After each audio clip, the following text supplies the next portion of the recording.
সকলকে good morning জানাচ্ছি Tripura police ক্যান্ডিডেটদের জন্য। ঠিক আছে, তো আজকের এই ভিডিওটা হচ্ছে তাদের জন্য যারা এক্সাম দিয়েছেন।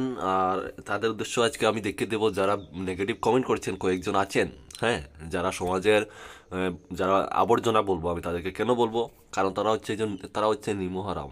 তারা কি, তারা হচ্ছে নিমহারাম, হ্যাঁ। নোট নিয়ে বাড়িতে বসে পড়বে না, ক্লাস ফলো করবে না, আর কি কমেন্ট করবে যে আমাদের গাইডবুক থেকে এক মার্কও তারা পায়নি, এক মার্কও পায়নি। তো আজকে আমাদের গাইডবুক থেকে আমি দেখে দিচ্ছি কতটা প্রশ্ন এসেছে না এসেছে, নোট থেকে দেখে দিচ্ছি। আর তাদেরকে অসংখ্য অসংখ্য ধন্যবাদ যারা আমাকে ফোন করছো এবং হোয়াটসঅ্যাপ মেসেজ করে আমাকে ধন্যবাদ জানাচ্ছো যে দাদা এক্সামটা ভালো হয়েছে, আপনার নোট থেকে অনেকটা কমেন্ট পড়েছে। তোমাদের জন্য আমরা প্রার্থনা করি তোমরা যেন লাইফে সাকসেস হবে, অবশ্যই চাকরি পাবে। আর যারা এরকম কথা বলে নেগেটিভ, তারা অ্যাকচুয়ালি পড়াশোনাই করে না, হ্যাঁ, আমার কাছ থেকে না, যার কাছ থেকে নোট নেবে পড়াশোনা করবে না আর পরে তাদের বদনাম করবে। তো এটা হচ্ছে আমাদের গাইডবুক, আমাদের যেটা বানিয়েছিলাম। দেখুন, টোটাল রিটেন এক্সাম মার্ক হচ্ছে 85, 15 মার্কের বাইবা। ঠিক আছে, তো দেখুন গাইডবুকের প্রথম প্রশ্ন, মানে দেখুন আপনাদের আমি দেখাচ্ছি। এই যে গাইডবুকটা রয়েছে ত্রিপুরা জিকে থেকে আমি রেখেছিলাম, যেটা আপনাদের একটা প্রশ্ন এসেছে। দেখুন এই যে 6 নম্বর প্রশ্ন কিন্তু কমন এসেছে। যে দেখেন আপনাদের 6 নম্বর যে প্রশ্ন, ত্রিপুরার কোন রাজা, হ্যাঁ, সতীদাহ ব্যবস্থা বাতিল করেছিলেন? আপনাদের ত্রিপুরা পুলিশের এক্সামে এসেছিল, আনসারটা হচ্ছে মহারাজা বীরচন্দ্র মানিক্য। দেখুন 6 নম্বর প্রশ্ন কমন এসে গেছে। আর অনেকে কমন করেছে কি, যে তাদের এক মার্কও কমন পড়েনি। তাদের উদ্দেশ্যে কি আর কিছু বলার নেই। 15টা প্রশ্ন রয়েছে ত্রিপুরার পুলিশে, 15টা প্রশ্ন হয়েছে, 30 মার্ক হয়েছে। 15টা থেকে কতটা এসেছে আমি আপনাদেরকে হাতে গুনিয়ে আমাদের নোট থেকে আমি দেখে দিচ্ছি। ঠিক আছে, তারপরে নিচের দিকে স্ক্রল করে যাচ্ছি। দেখুন আপনাদের আমি দেখাচ্ছি আরেকটা প্রশ্ন এসেছে। দেখুন, রবীন্দ্রনাথ ত্রিপুরাতে কোন রাজার আবেদনে মানে প্রথম ত্রিপুরাতে এসেছিলেন? দেখুন, তো দেখুন আনসারটা, প্রশ্নটা এসেছে আমার এখানে। প্রশ্নটা হচ্ছে কি, রবীন্দ্রনাথ ঠাকুর কার রাজত্বকালে প্রথম আগরতলার ভ্রমণ করেছিলেন? মানে প্রশ্নটা একটু ঘুরিয়ে এসেছিল। তো আনসারটা হচ্ছে মহারাজা রাধাকিশোর মানিক্য। কয়টা পেলেন? 2টি পেলেন। ঠিক আছে, তো গাইডবুকটা আরও অনেকটা বড়, তো আমি স্ক্রিনশট নিয়ে রেখেছি আপনাদেরকে। এখন স্ক্রিনশটগুলো আমি এই নোট থেকে যেগুলো নিয়েছি সেখানে মানে শর্টভাবে দেখে দিচ্ছি। ঠিক আছে, তো নেক্সট প্রশ্ন দেখুন। তার আগে একটা কথা বলে দিই, যারা ত্রিপুরা পুলিশের আপনারা ত্রিপুরা জেল পুলিশের যারা আপনারা ক্যান্ডিডেট রয়েছেন, আপনারা প্রিপারেশন শুরু করে দেন। ত্রিপুরা পুলিশের কমপ্লিট হয়ে গেছে, আপনাদের আশা করছি ইলেকশনের আগে আপনাদেরও এক্সাম হয়ে যাবে। ঠিক আছে, আর আমরা সম্পূর্ণ গাইডবুক দিচ্ছি, আপনারা অবশ্যই নিতে চাইলে স্ক্রিনে ডিটেল থাকবে, নিতে পারেন। তো দেখুন আরেকটি প্রশ্ন এসেছে আপনাদের, কি ত্রিপুরার প্রথম মন্ত্রিসভা কত সালে গঠিত হয়? আনসার হচ্ছে 1963। হ্যাঁ, এটাও এসেছে। কয়টা পেলাম? 3টা পেয়ে গেছি অলরেডি। 3টা প্রশ্ন আমার এখান থেকে অলরেডি আমি দেখে দিয়েছি। তারপরে দেখুন একটা প্রশ্ন, আমি যারা আমাদের কাছ থেকে নোট নিয়েছেন এবং এই প্রশ্নগুলো আমি ক্লাসও করেছি, আমি ক্লাসেও দিয়েছি আপনাদেরকে। ঠিক আছে, ক্লাসেও দিয়েছি। চন্দ্রযান 3 থেকে একটা পিডিএফ, এই প্রথম প্রশ্নটাও এক্সামে দেখুন এসেছে। চন্দ্রযান 3 লঞ্চ করা হয়েছে কোন তারিখে? আনসার হচ্ছে 14 জুলাই 2023।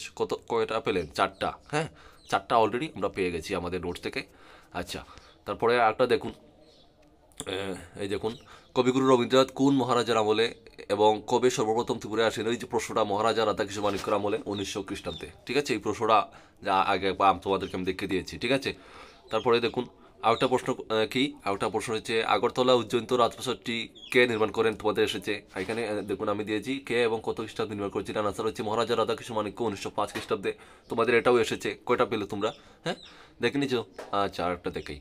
এই দেখো, তোমরা যারা আমার কাছ থেকে এই একটা স্পোর্টসের পিডিএফ নিয়েছো, বা এই যে কয়েকদিন আগে একটা শর্ট গাইড বুক দিয়েছিলাম, সেখানে দেখুন এই খেলাধুলা থেকে এই প্রশ্নটা রয়েছে। তোমাদের যেটা এসেছে ডুরান্ড কাপ। দেখুন 35 নম্বর প্রশ্ন, ডুরান্ড কাপ খেলা কোন শহরে শুরু হয়েছিল? আমাদের প্রশ্ন এসেছে ডুরান্ড কাপ খেলা আপনাদের কোন খেলার সাথে যুক্ত? তো আমি কয়েকদিন 1 মাস আগে একটা ক্লাসও করেছিলাম, ডুরান্ড কাপের নিয়ে এই প্রশ্নটা দিয়েছিলাম। তখন আলোচনা করেছিলাম যে ডুরান্ড কাপ খেলা ফুটবল খেলার সাথে যুক্ত। কার সাথে? ফুটবল। ঠিক আছে, ফুটবল। তো যারা ক্লাস ফলো করেছো তোমরা অবশ্যই নোট করে রেখেছো, ডুরান্ড কাপ খেলা হচ্ছে ফুটবল খেলার সাথে যুক্ত। এবং ডুরান্ড কাপ খেলা কোন শহরে হয়েছিল সেটা হচ্ছে আপনাদের সিমলা। ঠিক আছে, তো এটাও কমন পড়লো। আচ্ছা, তারপরে তারপরে আপনাদের আরেকটা প্রশ্ন রয়েছে, এসেছে তোমাদের যে যে ত্রিপুরাতে কোন ফসল এখন বেশি হচ্ছে, আমি সেটাও ক্লাসে দিয়েছি। সেটা হচ্ছে রাবার। ঠিক আছে, সেটা হচ্ছে রাবার, সেটা সবাই জানো, সেটা হচ্ছে রাবার। তো ম্যাক্সিমাম তোমাদের এখান থেকে যে জিকেগুলো থাকে, আমি আগে বলেছিলাম, তো তোমাদের জিকে থেকে তোমাদের যেহেতু তোমাদের জেনারেল অ্যাওয়ারনেস এবং জিকে থেকে তোমাদের 15টি প্রশ্ন, সেখান থেকে জিকে 8-10টির মতো থাকবে, 8 থেকে 10টি থাকবে। তো 8 থেকে 10টি থেকে তো আমার 8টিই কমন জিকে থেকে। বাকি যেগুলো হচ্ছে কারেন্ট অ্যাফেয়ার্স, সেগুলো তোমরা যারা মান্থলি বেসিক আমি তোমাদের কারেন্ট অ্যাফেয়ার্স দিয়েছি, তোমরা সেখানে মিলিয়ে নেবে। অবশ্যই তোমরা কারেন্ট অ্যাফেয়ার্সগুলো বাকিগুলো পেয়ে যাবে। তো যদি 15টা প্রশ্ন থেকে তোমরা যদি আমার কাছ থেকে নিয়ে 15টা প্রশ্ন থেকে যদি তোমরা 12 থেকে 13টা মনে করো কারেন্ট অ্যাফেয়ার্স নিয়ে যদি প্রশ্ন কমন পাও, আর তোমাদেরকে কি কমন দেবো আমরা, জিকে থেকে আর কি কমন দেবো সেটা তোমরা একটু কমেন্টে জানাবে। হ্যাঁ, আর রিজনিংয়ের যে পার্টগুলো রয়েছে, রিজনিংয়ের ম্যাক্সিমাম আমি যে ক্লাসগুলো করেছি, নোট দিয়েছি, সব একই নিয়মে এসেছে। তো এখন যদি তোমরা ক্লাস ফলো না করো, নোটে বাড়িতে প্র্যাকটিস না করো, সেটা তো আর আমাদের দোষ দিতে পারো না, ঠিক না? আমি যেগুলো বলি হনেস্টলি কথা বলি, কোনো বাইরের কথা না। ঠিক আছে, যারা নিয়ে পড়েছো, প্র্যাকটিস করেছো তোমরা, সবারই এক্সাম ভালো হয়েছে। যারা পড়বে না, তোমরা তো 1 মার্কও পাবে না। আর 1 মার্ক এসেছে না, কত জিকে এসেছে আমি তোমাদেরকে এখন একবার একদম এক্সাম্পল সহ দেখিয়ে দিলাম। হ্যাঁ, তোমাদেরকে একদম একদম একদম চোখে চোখে দেখিয়ে দিলাম যে আমাদের গাইডপতি কোনটি এসেছে না এসেছে।